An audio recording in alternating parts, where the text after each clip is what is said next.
नमस्कार, मी डॉक्टर राजन पाटील. आज आपण बघणार आहोत पित्ताचा 5वा प्रकार भ्राजक पित्त. भ्राजक पित्त हे स्किन रिलेटेड काम करतं, त्वचामध्ये असतं, त्वचे रिलेटेड काम करतं. आणि ज्यावेळेस आपण नाडी परीक्षण करतो त्यावेळेस पित्ताचं आणि कफाचं जे बोट आहे त्या बोटांच्या मध्यभागी मला दुसऱ्या चरणमध्ये जर नाडी लागली तर त्या व्यक्तीला भ्राजक पित्तामध्ये समस्या आहे असं ओळखायचं. आता हे भ्राजक पित्त काय काम करतं, ते हे त्वचेसंदर्भात काम करतं. मग त्वचेवर होणारे जे पण आजार आहे त्याचा इंटरनल एक्सटर्नल संबंध असतो. मग त्वचेवर लालसरपणा येणं, दाहकता वाढणं, पिंपल्स येणं, पुरळ येणं, रॅशेस येणं, अगदी सोरायसिस वगैरे हे आजार असणं, ह्यावर रिलेट या सगळ्या गोष्टींचं मुख्य कारण जे आहे ते भ्राजक पित्त आहे.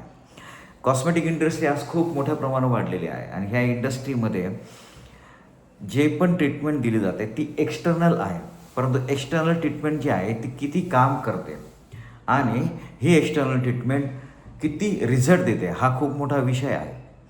खूप सारे लोक असे आहेत की जे एक्सटर्नल ट्रीटमेंट घेतात, जोपर्यंत ट्रीटमेंट चालू आहे तोपर्यंत प्रॉब्लेम सॉल्व आहे. एखाद्या डिसीजवर फेअरनेससाठी मी बोलत नाही आहे, कॉस्मेटिक इंडस्ट्री फेअरनेससाठी काम करते, पण डिसीजवर एखादा जर तो ट्रीटमेंट घेतो आणि एक्सटर्नल यूज केल्यानंतर जोपर्यंत एक्सटर्नल यूज करतो तोपर्यंत प्रॉब्लेम सॉल्व, नंतर परत प्रॉब्लेम सुरू. तर मित्रांनो, ह्यासाठी नाडी परीक्षण करून आपण पित्ताचा आणि कफाच्या बोटाच्या मध्यभागी जर मला नाडी लागली दुसऱ्या चरणमध्ये, पहिल्या चरणमध्ये कसं बघायचं, दुसऱ्या चरणमध्ये कसं बघायचं हे आपण नाडी परीक्षणमध्ये शिकलो. दुसऱ्या चरणमध्ये भ्राजक पित्त हे आपल्याला जाणवतं. तर त्या रिलेटेड आपण त्या व्यक्तीला इंटरनल एक्सटर्नल दोन्ही ट्रीटमेंट देऊन आपण तो प्रॉब्लेम सॉल्व करू शकतो. भ्राजक पित्त जर असंतुलित झालं तर स्किन रिलेटेड खूप साऱ्या समस्या उभ्या राहतात.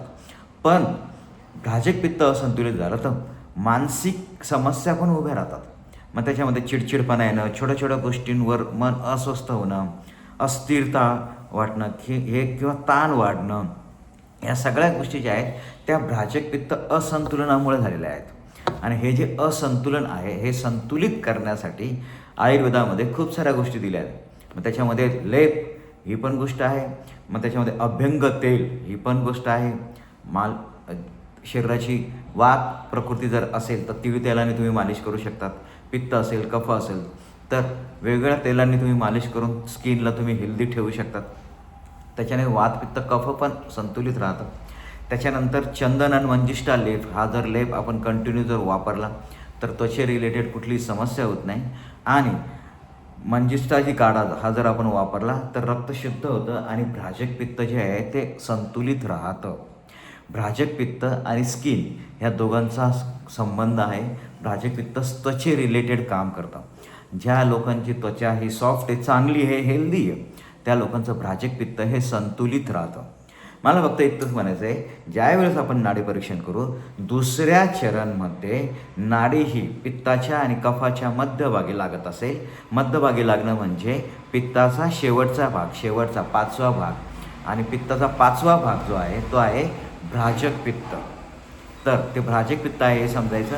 त्यानुसार स्किनला कुठे काही गोष्टी आहे का किंवा स्किनला काही समस्या आहे का, त्या समस्या आपण शोधायच्या आणि त्या रिलेटेड आपण ट्रीटमेंट दिली गेली पाहिजे. धन्यवाद.